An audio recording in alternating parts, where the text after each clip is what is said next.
What's going on, everyone? Jeremy here from MTG Headquarters, doing what I do, getting you prepared for pre-release. This time we're talking Shadows, not Shadow, over INNISTRAD, and specifically the mechanics you're going to see. So the first mechanic, which I think is probably the most powerful mechanic, is Madness, and it's returning from Torment. It allows you to pay an alternate cost to cast the spell if it's discarded. In the current set, it's mostly associated with vampires. If you discard a card with Madness, you exile it instead of putting it into your graveyard. This causes an ability to trigger. When that ability resolves, you can cast that spell for its Madness cost. If you don't cast a spell, put it in your graveyard. So I was a little confused even the first time I went through this. So you can't just discard at any time. As you guys know, you have to have a card that enables it, or a mechanic, or an enchantment, or whatever. Let's look at these two. Ravenous Bloodseeker. It says at any time, basically, you can discard a card. Ravenous Bloodseeker gets +2/-2. Let's say you chose to discard Just the Wind. Now, you can cast Just the Wind for a single blue instead of one in a blue. Maybe you leave one blue up as kind of a trick, and then you set your opponent up with Ravenous Bloodseeker, you block, then you discard a card, and then bounce a different creature in response to one of their combat tricks. Or even more devastating, if you have a creature in hand that has Madness, you can basically flash it in if you have something to enable that discard. So let's say, for example, you have Ravenous Bloodseeker on the battlefield, and you have another creature in your hand with Madness. They declare attacks. Before blocks, you can discard a card to trigger Ravenous Bloodseeker.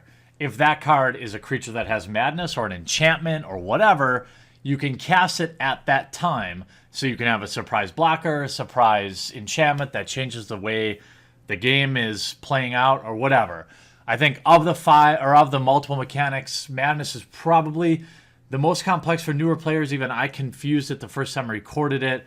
But now that I understand it better, I think it's extremely powerful. Then we get back to Transform, which is, of course, the same mechanic from original Innistrad. To transform means to turn a double-faced card upside down, changing the card face that is visible. The front of the card is called the day side, and as you can see, has a little sun in the upper left. The back is the night and a slightly different card frame. Let's look at Thing in the Ice, one of the cards that has the most hype in the set. One in a blue for an 0/4 defender. It comes in with 4 ice counters on it. Whenever you cast an instant or sorcery spell, remove an ice counter. Once they're all gone, you transform it into a 7/8 Kraken Horror, and also return all non-horror creatures to their owner's hands. This is probably one of the best cards in the set. I would splash for this card, even if I was playing no other blue cards. It is insanely powerful, and as long as you have the instant and sorceries to turn it on, I think red-blue is going to be one of the best color combinations at pre-release, combining things like this as well as Madness. But let's get into Delirium. So, by the way, Madness, or the Transform ability, is also present on one of our new Planeswalkers, too, which is pretty cool. Here we have Delirium, one of the biggest boomer bust mechanics of the set, I think. It's a brand new one. It gives an advantageous effect whenever there are 4 or more card types among cards in your graveyard, okay? Let's use one of the more powerful Delirium cards like Soul Swallower as an example. For 4 mana, you get a 3/3 Trampler. Fine. It's a little underpowered for the mana. Whatever. If you can have Delirium triggered at any time, that means if there are 4 or more card types among cards in your graveyard, put 3 1/1 counters on Soul Swallower. So it may come into play as a 3/3 for 4, but once you fill up your graveyard, if you haven't already at this point, Soul Swallower gets really big, really fast. The only drawback, and in my opinion, for Shadows over Innistrad pre-release, it's probably too big of a drawback to try to build around, is that you just don't know when you're going to have those 4 cards in your graveyard. And I, for one, don't really want to be casting underpowered cards in hopes of triggering it. So if you feel like you're an advanced deck builder or you're comfortable with self-mill to turn this kind of stuff on, I think it's fine. But I think for newer players, or if you want a more trustworthy build for pre-release, I, for one, wouldn't play Delirium, but I'm not saying it's not a good mechanic. What's not a great mechanic is Investigate, I believe. This is a brand new mechanic. It's like 90% flavor, 10% function, in my opinion. You put a colorless clue artifact token onto the battlefield that says, pay 2, sacrifice this, and draw a card. So basically, you play a card like a Thraben Inspector, a 1-mana 1/2, which I would never play in Sealed anyway. There's very few 1-drops that I would ever play in Sealed. When Thraben Inspector enters the battlefield, investigate, meaning just put this clue token into play. Now, later on, you can sack that clue token. You could basically draw 2 or pay 2, draw a card later in the game.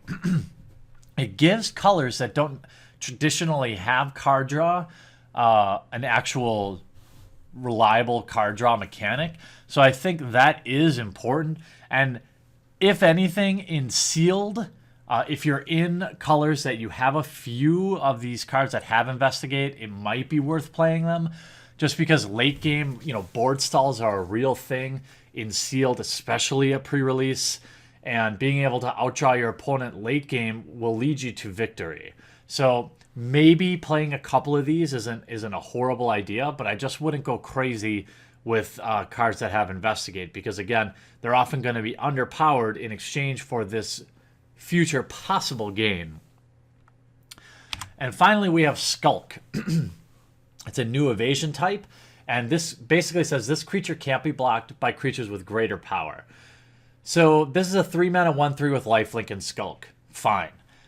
Basically saying any creature with 2 power can't block it. So it's effectively unblockable until it has matched or less power on the other side of the battlefield. Fine. You can force somebody to use a combat trick. Say, for example, they have a similar 1/3 and this Farbog Revenant's really annoying them. They're going to have to block with a 0 or a 1 power creature and then use a combat trick to remove it. Or if you have like Death Touch or something like that, it's not bad. It's not unblockable. And that's why I wouldn't necessarily build around it. I think if you have a strong card that maybe like a 1/3 with lifelink, that might be relevant. Pinging somebody for 1 every turn isn't that great. But again, with lifelink, maybe. But basically, Skulk is one of the easiest to understand. And, I wouldn't build around it, but you may want to have 1 or 2. Just like Evasion, I would take like Unblockable, then Flyers, then Skulk. So if you have stuff that's unblockable or flying, I would play that ahead of anything with Skulk. But if you don't have Evasion, Evasion is still important, especially in Sealed at pre-release, that you may want to force a couple of these in your deck that aren't as good, just to make sure you can push through damage late game.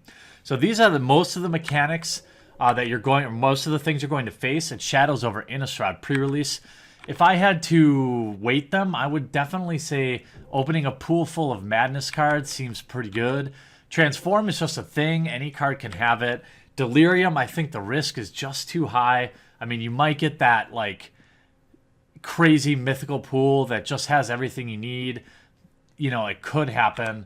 Investigate again too. Fine for a couple of cards, but if you're in colors that don't offer card draw, I think that's relevant. If you have other ways to draw cards, which I definitely think is important in Sealed, I would probably do that first. And then Skulk, again, just as an evasion thing to push through damage. If you have something bigger with Skulk, that is probably relevant. But, either way, this should help you build your Sealed decks and as well as draft at your Shadows over Innistrad pre-release coming up the first weekend in April. I hope you guys enjoyed this video. We'll have videos all week prepping you for pre-release. We'll talk to you again real soon. Use all different kinds of content, so if you haven't yet, click on my face to subscribe. If you want to watch more videos, I've got some sweet playlists, including this one, where I open up every fat pack ever created. I've also got this one over here where I open just about anything vintage and old and expensive for your enjoyment. And all this is made possible by the awesome backers at our Patreon, which is linked in the description of every video. Hop on over there, check it out, see if it's something you might want to consider. If not, sit back, enjoy, and I'll still love you.